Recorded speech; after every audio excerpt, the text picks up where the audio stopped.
Officer William Barr, he married into the Martindale family. I know all of the Martindales to be good, honest, and forthright individuals. I also know them to be very family-oriented, just like the Jeppson family.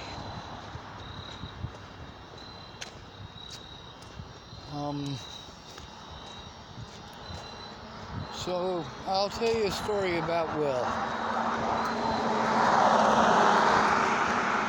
I went over to Martindale's on 4th of July. This is the year that I went to go see Natalie. My back was hurt. I was pretty messed up. I mean, it hurt to stand up, it hurt to sit down. And Will, he was there. It was 4th of July. We were at the Martindales, and we enjoyed the firecrackers all night, and it was great. But, you know, I also helped the Martindales out a lot, and they helped me out a lot. They probably helped me out more than I can ever repay. And in Rick Martindale's case, he just wouldn't let me repay him for a van that I broke. I got my foot stuck between the doghouse and the pedal, and it around the corner into the side of a grain truck. I woke up in the back of it. Not the back of the grain truck, the back of the van.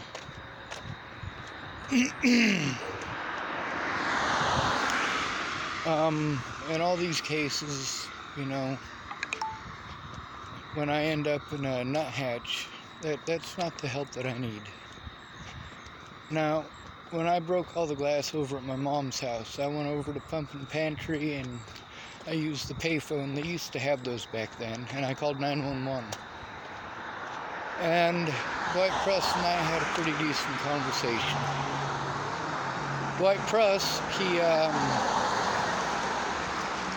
said something that I will never forget.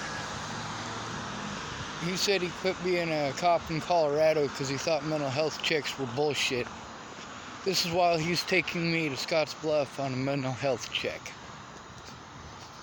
He said these people need real help, and he's right.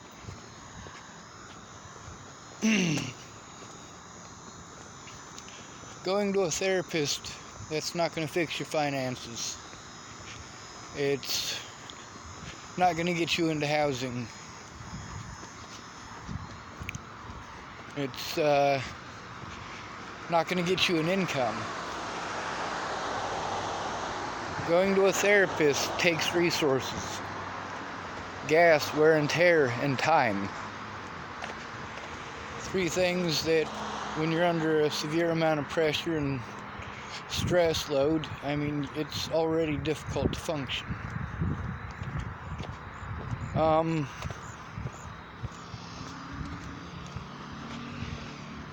Officer Will is somebody who can, and the Martindales as well, the difference between my mentality before I hurt my back and my mentality afterward. Like, I've struggled a lot.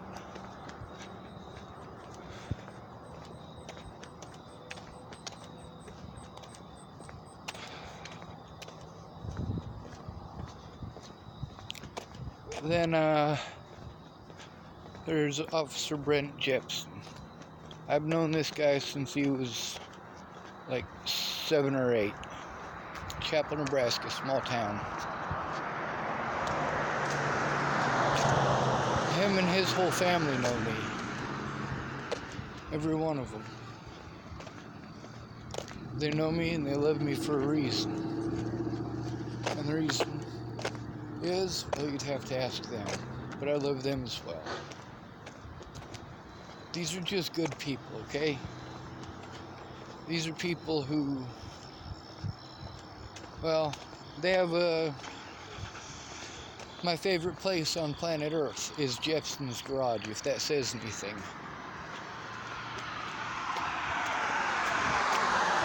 My second favorite place would probably have to be a friend's garage. But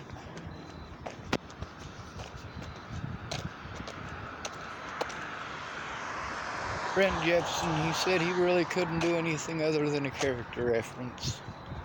And he really couldn't. He doesn't know much of the case, if anything at all, you know. He just knows who I am in person. But he's also known me for a lot of years. All of them have. People didn't expect me to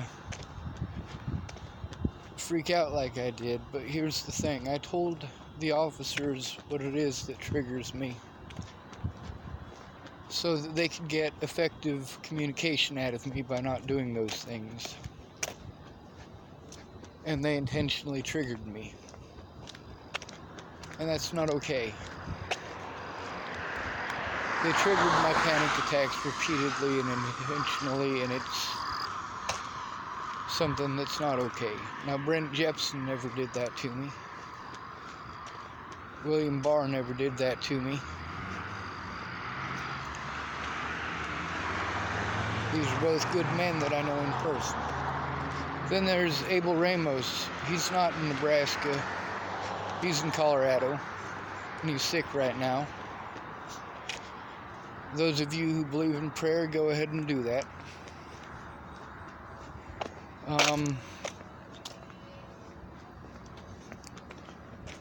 Officer Abel Ramos, he's still a cop. I got a conversation with him. He does homeless outreach there in Colorado. I got a conversation recorded between me and him here on the YouTube. He's somebody that was difficult to reach due to technical issues. I mean, when I get stumped, it might take me a while longer to figure it out than you might imagine. Than you would assume for an intelligent person. That's the thing about having so many other things going on at once. I mean, you need one environment. Otherwise, you're sucking up the environment that you're in like a sponge. And it's too much to remember. It's too much to remember every single detail. How many blades of grass are on the left or the right. I mean, that's stuff that'll boggle your mind, isn't it?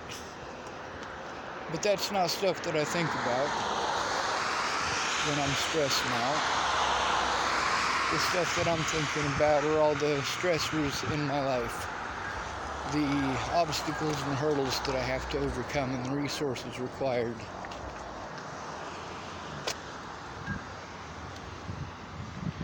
I mean, I shouldn't have had to depend on anyone. I've been told that my whole life. And I've lived it. Most people just need help, but they know what help they need. So when they ask for that help, you give them that help. If you say that you're going to give them that help, but you don't, you got to understand that they've heard that a lot. A lot of people have done that. A lot of people with PTSD, they end up homeless because they just can't manage everyday life.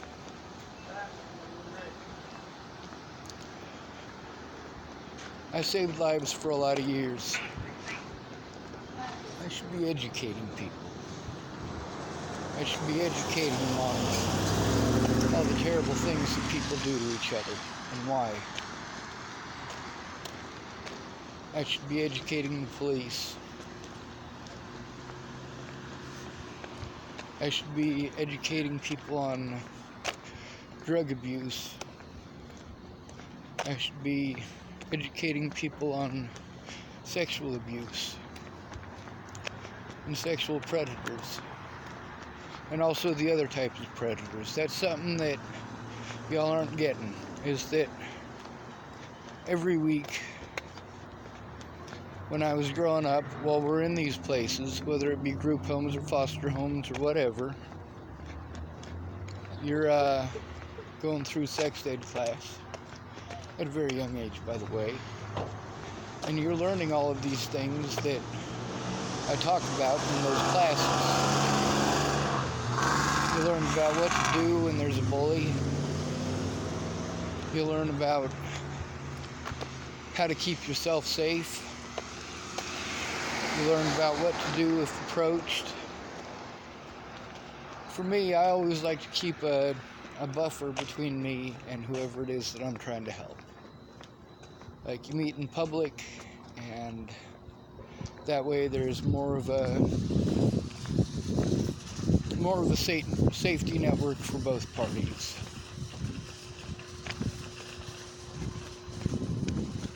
Officer Abel Ramos, he come up to me one day, and he was letting me know that one of the guys out there was a registered sex offender. So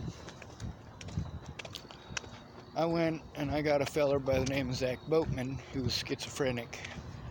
He's just very large. And we escorted that man over to the bus station, gave him money to get on the bus to Denver, and told him not to come back. I was a lot nicer than most of those people would have been. So was Zach Boatman. A lot of these people that are pissed off at me, it's because they're the criminal element, but I told you that that's most of the people I know. Everybody breaks the law. Most people don't even know it. And a lot of people need to be educated on them damn drugs. Me being in a situation where I don't use those things and I don't drink, it's difficult for me to express to them how much being in their environment damages me. I'll help you, but I don't really want to stick around. It's scary. But when I needed help, it was with a place over my head. And I did have to depend on a lot of those people.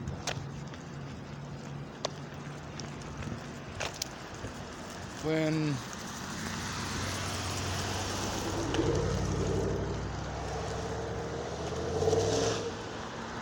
cops were being the way that they were in Colorado, and I'd already gone through the cops in Nebraska not listening. I mean, I just really needed the violence and the threats to stop. I needed to be able to see my friends and family in Boulder, Colorado.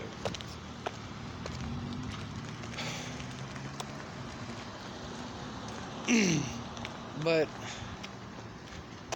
the other thing is that these people all know me.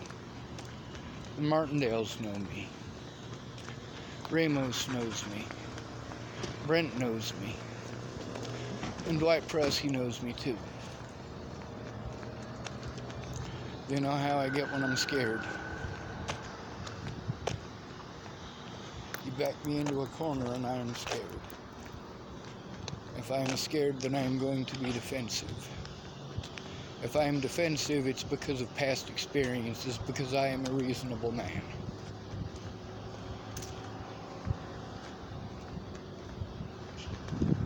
Also, just because you know how something works doesn't mean that you can fix it alone.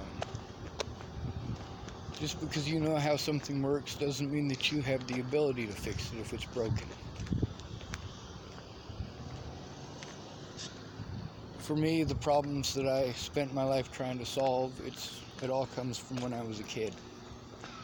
I was all by myself, and people could do whatever they wanted to me because I was in the system in Colorado, and there was nothing I could do about it.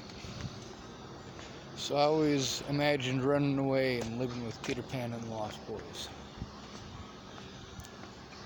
But Jesus was still always my favorite character of any storybook ever.